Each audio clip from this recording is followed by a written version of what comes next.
नमस्कार दोस्तों। नोबेल पुरस्कार पाना अपने देश के लिए और अपने लिए बहुत गर्व की बात होती है। अपने क्षेत्र में उत्कृष्ट और विश्व कल्याण के लिए कार्य करने वाले व्यक्तियों के लिए हर साल नोबेल पुरस्कार दिया जाता है।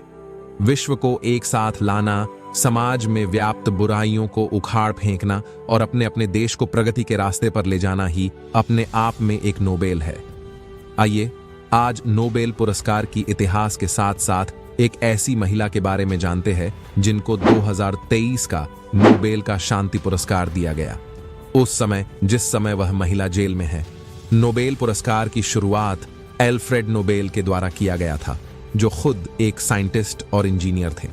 नोबेल अपने कार्यकाल के दौरान कई चीजों की खोज किए, जिनमें उनका सबसे प्रसिद्ध आविष्कार डायनामाइट है। 25 नवंबर 1870 ये वो दिन था जब दुनिया को खतरनाक विस्फोटक वस्तु डायनामाइट के बारे में पता चला। डायनामाइट बनाते समय एक हादसे में अल्फ्रेड के भाई की मौत हो जाती है। वही डायनामाइट जिसकी वजह से अल्फ्रेड नोबेल एक मशहूर साइंटिस्ट बने थे, लेकिन अपने भाई के मौत से अब वो शांति का रास्ता चुन लिए थे। ये रास्ता उन्होंने तब चुना जब उनके भाई के मौत पर एक फ्रेंच अखबार ने गलती से छाप दिया कि अल्फ्रेड नोबेल की मृत्यु हो गई। उस समय उनकी काफी आलोचना हुई। उस अखबार वाले ने नोबेल को मर्चेंट ऑफ डेथ यानी मौत का सौदागर की संज्ञा दे दिया, जिससे अपने इरादे को बदलकर शांति का रास्ता अपना लिया।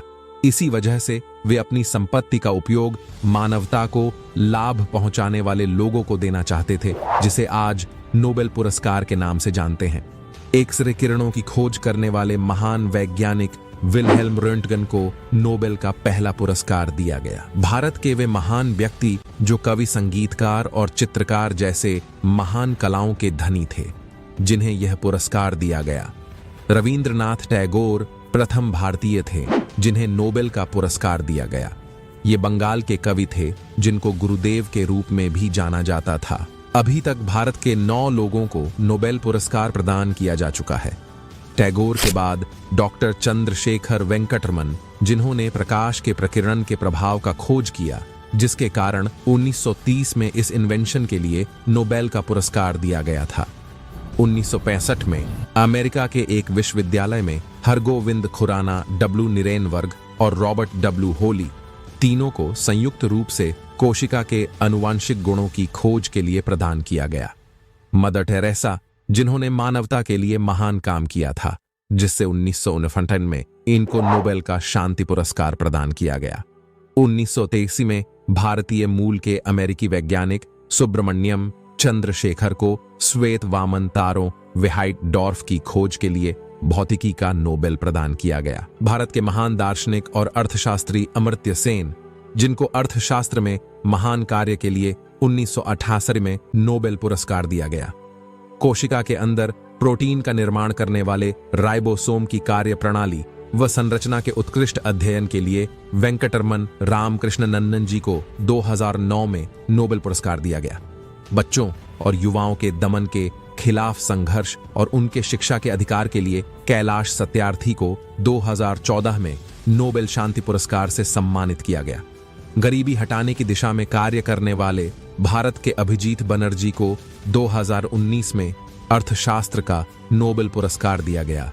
सबसे कम उम्र में नोबेल पुरस्कार पाने वाली पाकिस्तान की मलाला यूसुफजई हैं। मलाला शिक्षा के हक के लिए लड़ाइयां लड़ने वाली मलाला यूसुफ को मात्र 17 वर्ष की उम्र में नोबेल का शांति पुरस्कार प्रदान किया गया।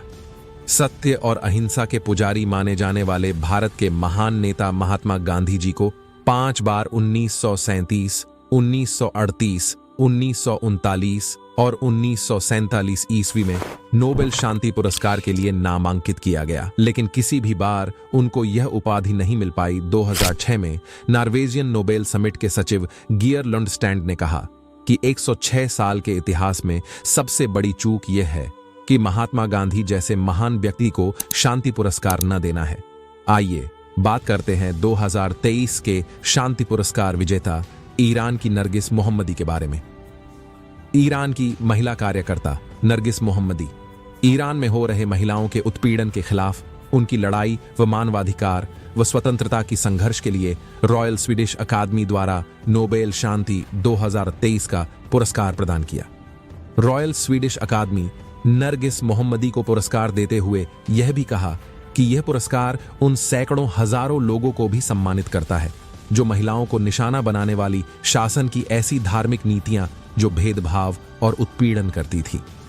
नरगिस ईरान में मृत्युदंड के खिलाफ वकालत करती हैं, जहां अधिकतम रूप से लोगों को फांसी दी जाती है। 2011 में उन्हें पहली बार गिरफ्तार कर लिया जाता है जब जेल में बंद लोगों और उनके परिवारों की सहायता करती हैं।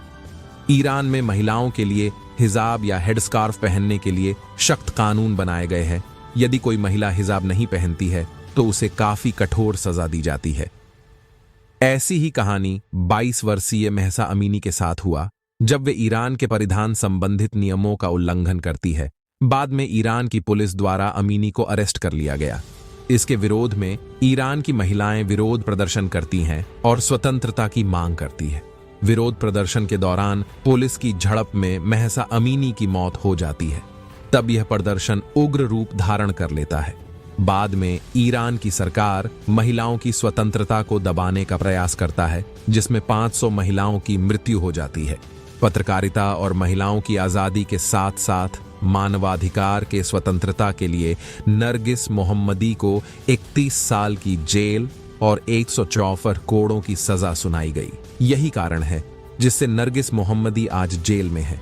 मोहम्मदी को 6 अक्टूबर को नोबेल पीस प्राइज से नवाजा गया, जिसमें उनको 8.33 करोड़ रुपए का इनाम और गोल्ड मेडल दिया गया। भारत देश के और विश्व के सभी देशों को नरगिस मोहम्मदी की प्रेरणा लेनी चाहिए, जो अपने समाज के हक के लिए बिना कुछ परवाह किए आज भी लड़ रही हैं और संघर्ष कर रही हैं। आने वाली पीढ़ियों को संदेश देना चाहती हैं कि अपने अधिकार को कभी कभी छीनना भी पड़ता है। आशा करते हैं यह वीडियो जरूर पसंद आई होगी। अगर चैनल पर नए हैं तो सब्सक्राइब जरूर कर लें। फिर मिलते हैं एक और नए वीडियो के साथ। तब तक के लिए नमस्कार।